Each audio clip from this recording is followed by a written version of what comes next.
সুপ্রিয় দর্শক, এইমাত্র পাওয়া সর্বশেষ আপডেট সকালের সংবাদে আপনাদের স্বাগতম। শুরুতে জানাবো সংবাদ শিরোনাম। এই নির্বাচনের আগে প্রত্যেক ভোটারদের নির্বাচন বয়কট করতে হবে। নৌকা ব্যালট নাই, ভোট নাই বললেন শেখ হাসিনা। জানিয়ে দেব ইতিহাসের অন্ধকার ইউনূস সরকারের ধ্বংসযজ্ঞ।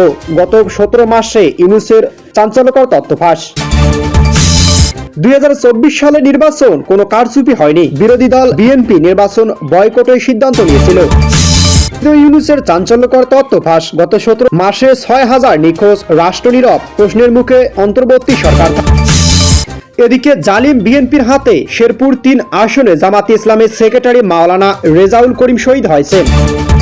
সর্বশেষ জানিয়ে দেব জামাত ইসলামী নেতার পেছনে একজন হাতে টাকা তুলে দেওয়া ব্যক্তি ইউনিয়ন ছাত্র দলের সহসভাপতি শামীম।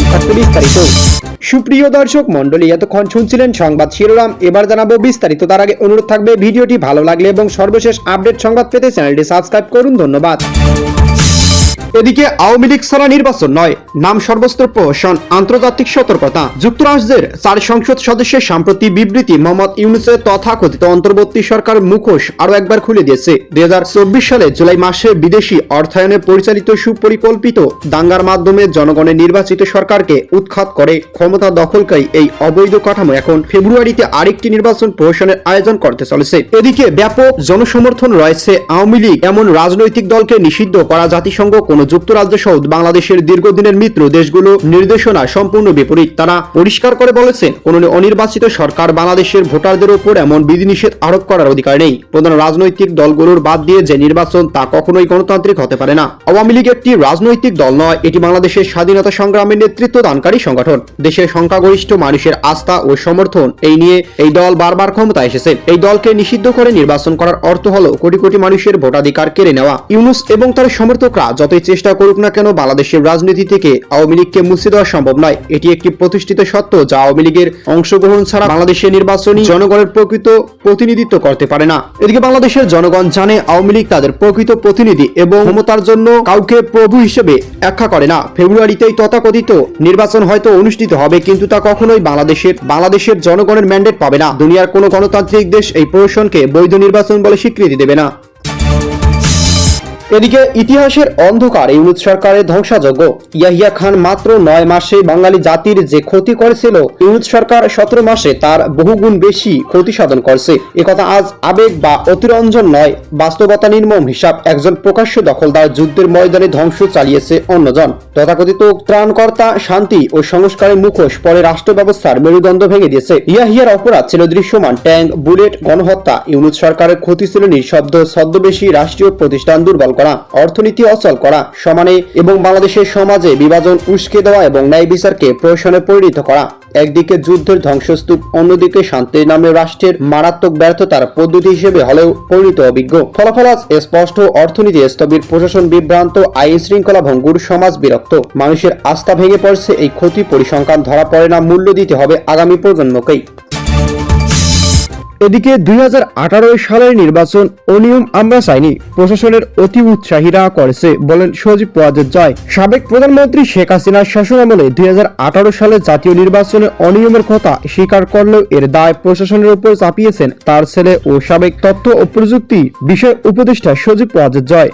আন্তর্জাতিক সংবাদ মাধ্যম আল জাজিরাকে দেওয়া এক সাক্ষাৎকারে তিনি দাবি করেন, ওই নির্বাচন আওয়ামী লীগের জয়ের কোনো কারচুপির প্রয়োজন ছিল না। প্রশাসনের কিছু অতি উৎসাহী কর্মকর্তাও নিজ দায়িত্বে এসব ঘটিয়েছিলেন। এদিকে প্রশাসনের দায় 2018 সালে নির্বাচন অনিয়মের জন্য প্রশাসন অতি উৎসাহী কর্মকর্তাদের দায়ী করেছেন জয়। দলীয় অবস্থান তিনি দাবি করেন, অনিয়মের ঘটনায় তিনি এবং শেখ হাসিনা অত্যন্ত ক্ষুব্ধ ছিলেন। জরিপের ফলাফল জয়ের দাবি নির্বাচনের আগেই তাদের নিজস্ব মার্কিন জরিপ আওয়ামী লীগকে বিপুল জয়ের আভাস ছিল।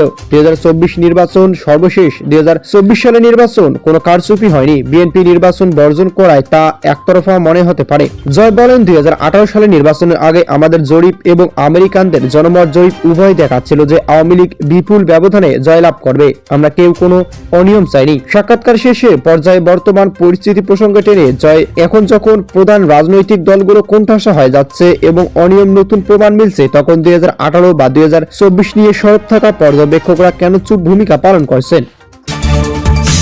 এদিকে 17 মাসে 6,500 নিখোঁজ রাষ্ট্রনীরব প্রশ্নের মুখে ডক্টর ইউনূসের শাসন। স্বাধীনতার পর বাংলাদেশের ইতিহাসে বহু অন্ধকার অধ্যায় রয়েছে, তবে অভিযোগ উঠেছে ইউনূস সরকারের গত 17 মাসে শাসনামলে দেশের ইতিহাসে সবচেয়ে বড় গুমের ঘটনা ঘটেছে। সময় স্বল্পতা, নিখোঁজের সংখ্যা এবং রাজনৈতিক লক্ষ্যবস্তুর বিচারে এই অধ্যায়কে নজিরবিহীন বলে আখ্যা দিয়েছেন বিশ্লেষক ও রাজনৈতিক পর্যবেক্ষকরা। অভিযোগ অনুযায়ী আজ পর্যন্ত আওয়ামী লীগ নেতাকর্মীদের প্রায় 6,000 নেতাকর্মী কোনো সন্ধান পাওয়া যায়নি। তারা এক সময় আওয়ামী লীগ, ছাত্রলীগ, যুবলীগ, শ্রমিক লীগ, সৈনিক লীগ, স্বেচ্ছাসেবক লীগ, মহিলা লীগ, যুব মহিলা লীগ ও বঙ্গবন্ধু পরিষদের পরিচিত কর্মী ছিলেন। তারা কোনো গোপন বা আন্ডারগ্রাউন্ড রাজনীতির অংশ ছিল না, ছিলেন প্রকাশ্যে পরিচয়ের মানুষ। কিছু নিখোঁজ ব্যক্তির লাশ পাওয়া গেছে, কিন্তু অধিকাংশই কোনো চিহ্ন নেই, না গ্রেপ্তার দেখানো, না মামলা হয়েছে, না বিষয় শুরু হয়েছে। এই প্রেক্ষাপটে সবচেয়ে গুরুতর প্রশ্ন উঠেছে সেনাবাহিনী ও পুলিশ বাহিনীর ভূমিকা নিয়ে।